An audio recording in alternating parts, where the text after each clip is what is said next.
Hello you lovely lot, and welcome to the beautiful Matt Marston Fields, where it is basics time yet again, and this time we are going to be covering all things ledger bomb. Love fishing the ledger bomb. It's great for them days where you've just got to be patient and you're waiting for them big fish. It might not be an instant thing, don't get me wrong, sometimes it can be absolutely ridiculous. Tip doesn't stop moving, but usually, you know, it's nice and patient and you're rewarded with great big fish. So we're going to be talking through the rods and reels that you need, the component parts, and then everything else that you'll need to have a lovely day's fishing. Where you put your rod, the rod rest, catapult, and the bait that you're going to use. First things first though, rod wise. Now with this style of fishing, bomb fishing, I'm not going to be casting too far. Reason for that is obviously there's only so far you can catapult pellets. Now in this case today I'm going to be feeding 6mm pellets. I can't really get 6mm pellets much more accurate than say 20 meters, 22 meters at the absolute most. So that's why I've chosen to use a 10-foot rod.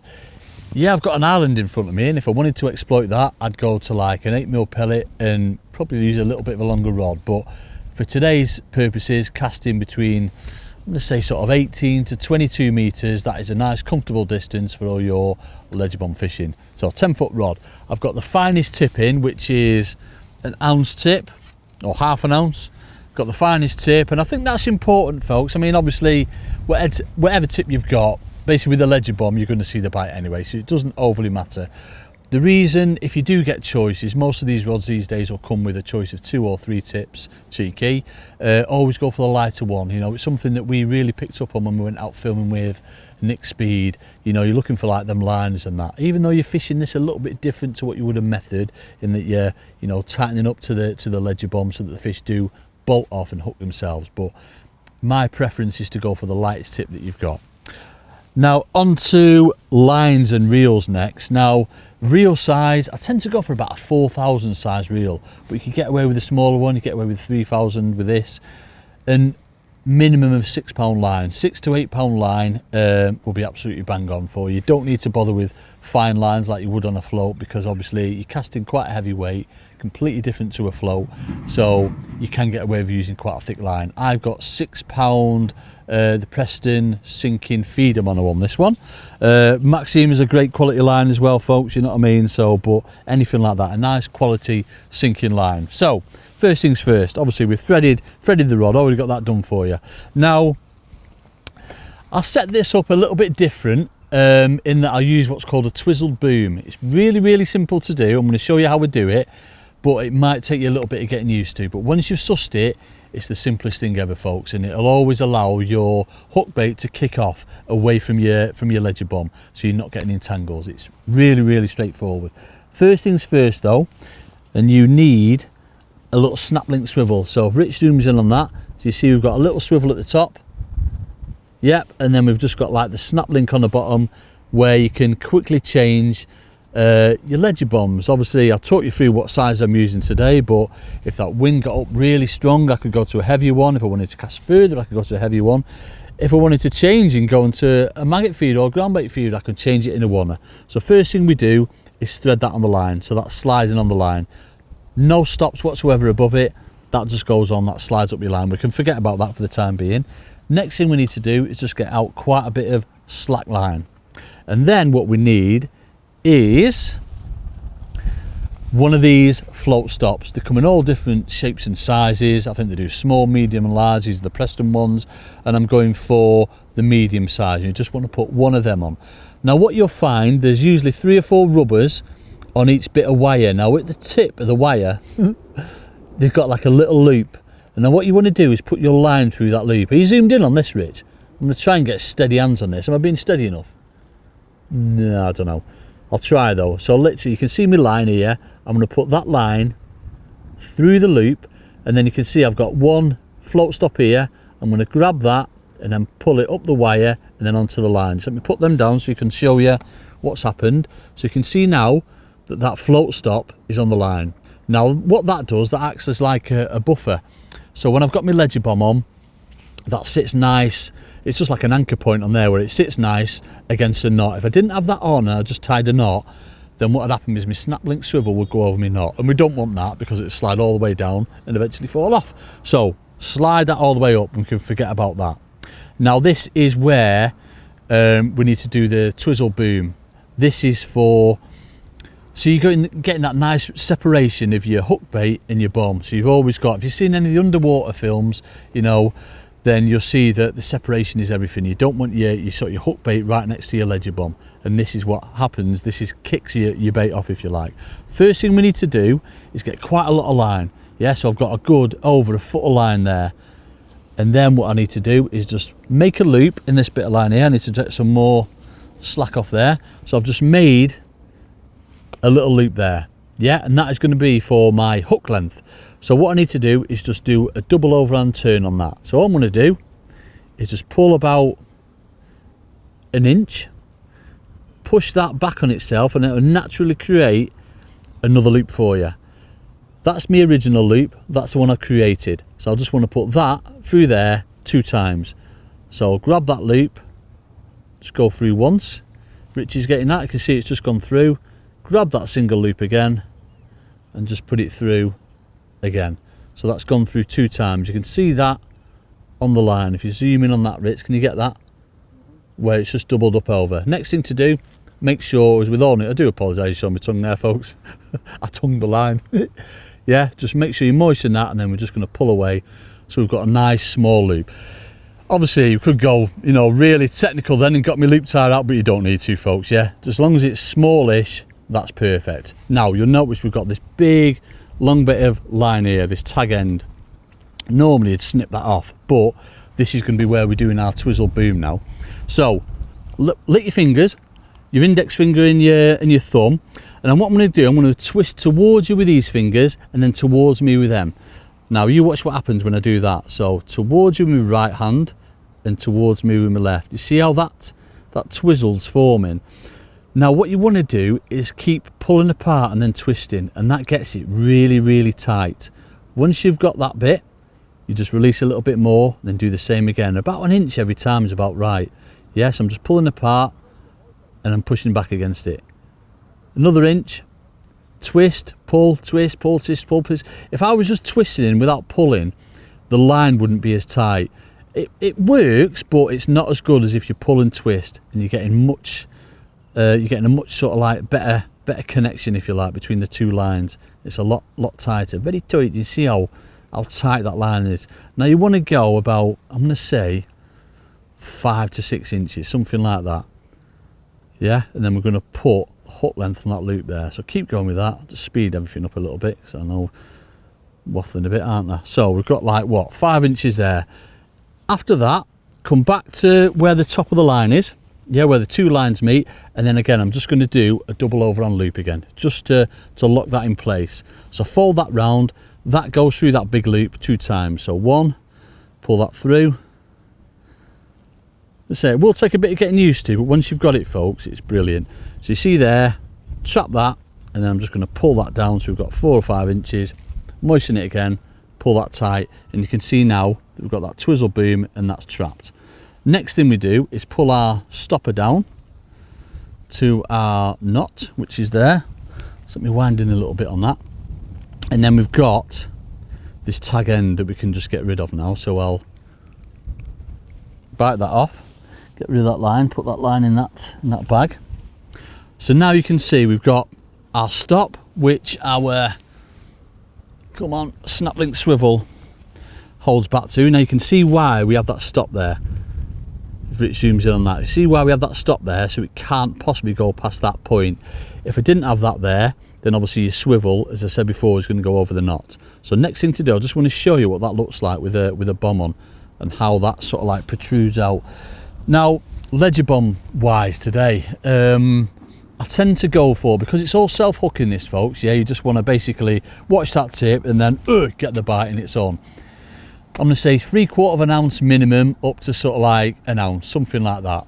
Just choose it. Usually what dictates it to me is if I'm on a steep slope or like an incline or something like that, or wind. That usually dictates what I'm going to use. If it's windy or you're on a real steep slope, I'll go a heavier ledger bomb. If it's not too bad, I'll go 3/4 of an ounce. It's not too bad today.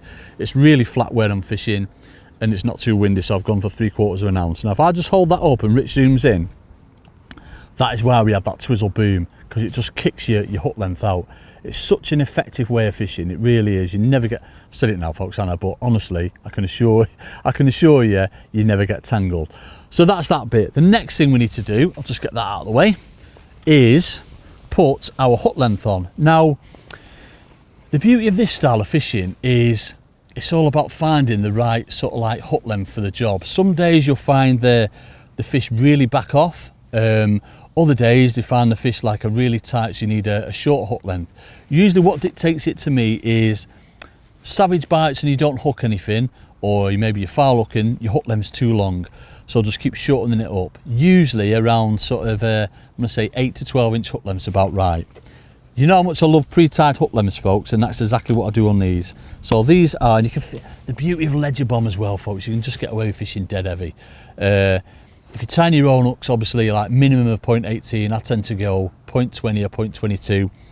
These pre-tied Preston ones, 0.19 straight out of the packet to a size 12 kkm. Now that might sound like a big hook, they're not overly massive, but bearing in mind, when we go through baits in a sec, you're going to be putting on like a double 6mm, that tends to work well, single and double 8mm, that kind of thing, so you can use pretty big baits.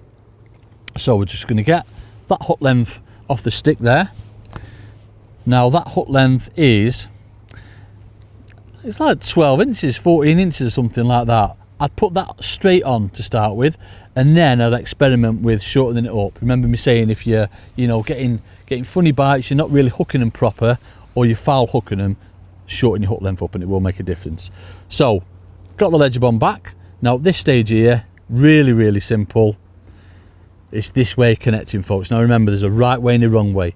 So this is the correct way. It's hook length that goes over your main line. Are you on that, Richard? Put that right the way over, grab your hook, put the band and the hook through there, and that is a correct way. You know if you've done it right because of this bit here. As you go to pull it tight, I'll pull it round so Rich can see, it creates like a figure of 8.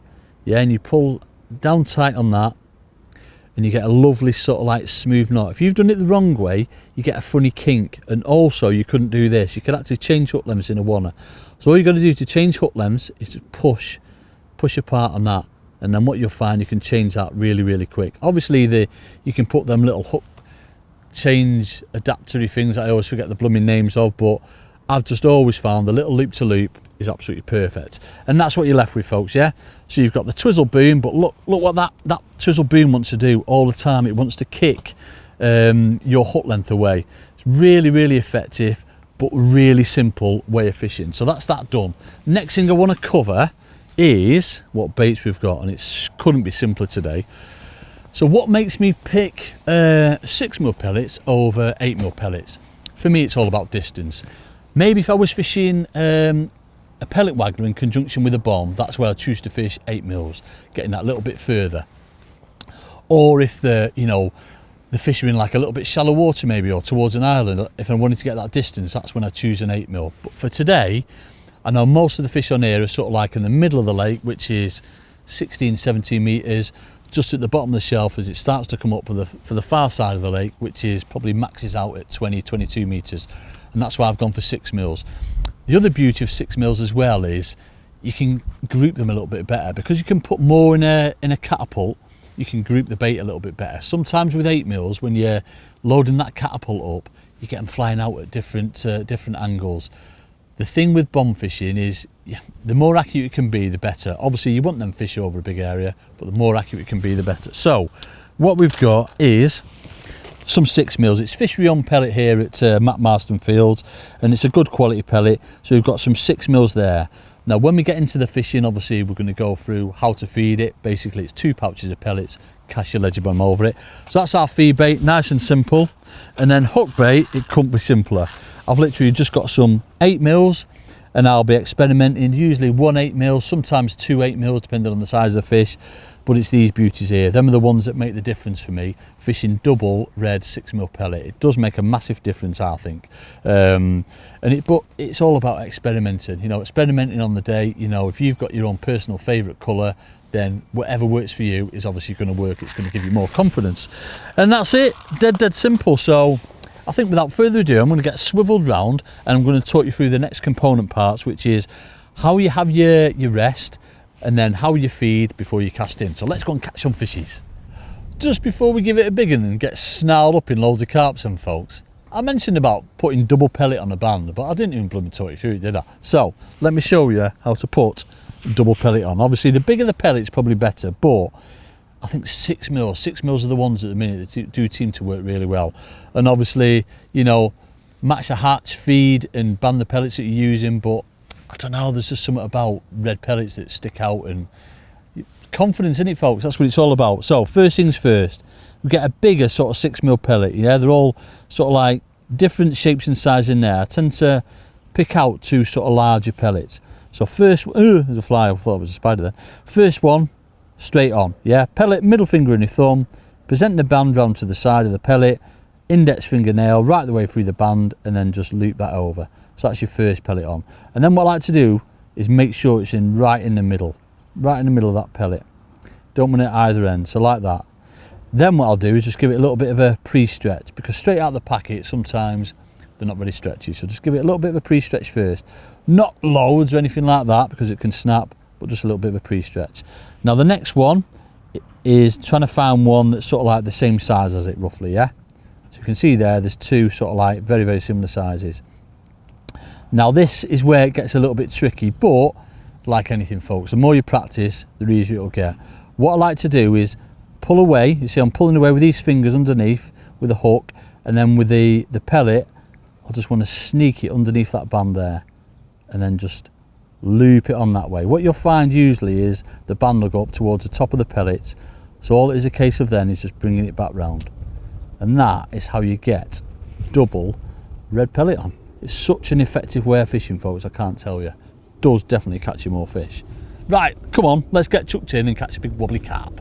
Go on the ledger bombs. Right, it's time to get a chuck in, but before we do, I want to talk you through, this is the all important bit, how you feed and where you cast and what you're doing once you've casted in. Yeah, you've got to make sure you're feathering that ledger bomb down. If it just lands in a heap, forget about it, just bring it back, cast it in again. So first things first, I'm going to get out the line that I want to cast with. Now I want to cast with around sort of 5 foot. I want a nice long drop on this, simply because I don't want to wind it all the way up, because I'm not casting overly far.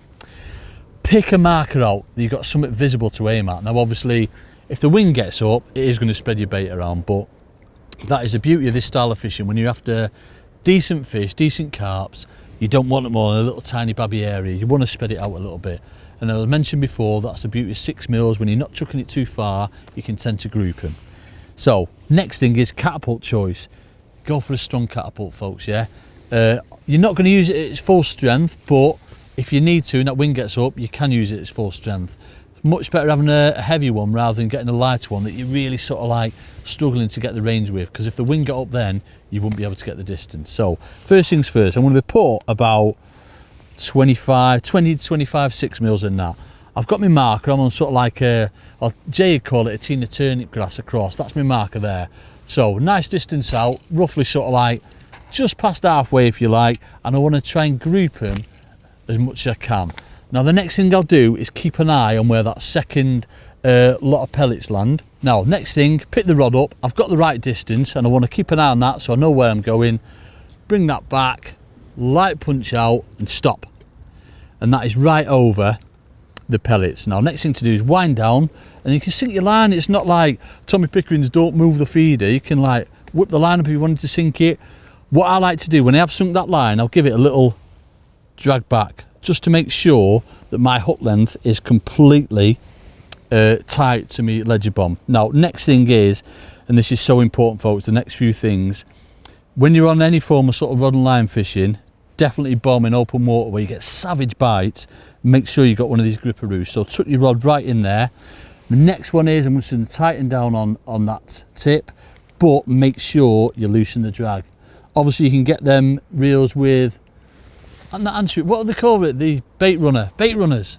Yeah, you can get the reels with a bait runner, then brilliant. But if you've not, just slacken down on that drag, and that's it. You see, I've got another rod rest in front of me. Obviously, if you were fishing in a match, then you could just use your keep nets. I don't tend to use a rod rest in a match, I just use my keep nets. But this is the most important one here, folks, this one.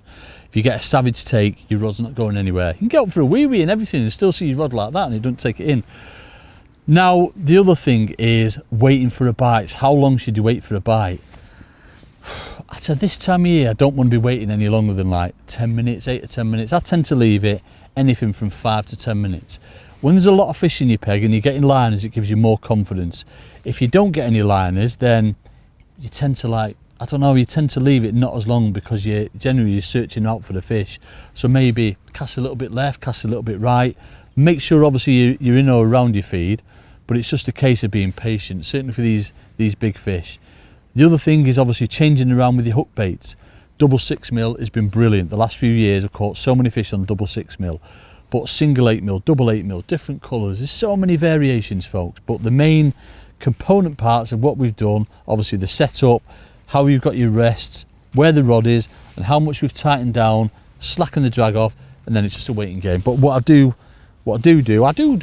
is fish with one of them. I don't know if you can pick that out because it's got a little bit wet, but I'll always use a stopwatch, or I'll level up when I chucked it in.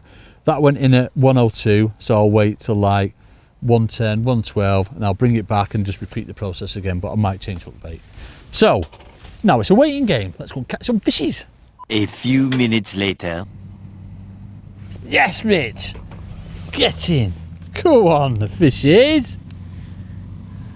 Oh yes, folks. Well, that did not take long at all, and that is what we're talking about. Feels like a decent carp, actually. Do apologise for the noise in the background, but there's lots of stuff going on here at Marston at the minute. So playing fish wise, and obviously when you get that bite, obviously it's going to scream off with the drag. Make sure you know, tighten it up, and then just keep everything nice and low. So I've got that drag on. In fact, yeah, I'm not going to talk you through back winding, folks, because if you're not used to back winding, don't do it. So make sure your drag's set right. You might want to slacken it off a little bit when the fish comes a bit closer. And once he's under your rod tip, we can get ready with that net. But you see, I'm keeping that rod nice and low. When it comes close, that's when I'll lift it high. And he's under my rod tip. Oh, little common. Felt a lot bigger. Just shows you, doesn't it? Little Bobby Popular carp. Might be a big F1, actually. Come on, the fishies. They're proper angry in here. Perfect. I was just about to wind back and give it another chuck. It had been in sort of, was it 10 minutes or so? Something like that. Oh, it's a nice common. Get in my net. There we go. And at this stage here as well, folks, so you'll have a bit of bend in your rod. Lift that fish up into your lap, and then if you have got back wind on, make sure you put it in the anti-reverse.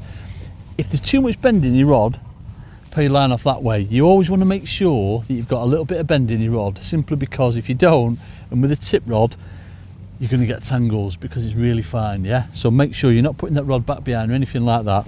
Make sure everything's nice and tight. I'll get him unhooked and I'll show him you. It's probably, I'm going to say it's probably 2.5, 3 pounds. A nice chunky little popular. Go on the populars. You see him? There we go then, folks. Probably 2.5, 3 pound. I'm going to get him back. Lovely popular carp. So that's what I mean about bomb fishing. Nice patient fishing. Get out, give it a go. There's so many waters like this around by you, folks. Just get out, give it a go, and it's proper coming up to that time of year now where this will work really well. Give it a go, folks, and good luck, and let us know how you get on. Yeah.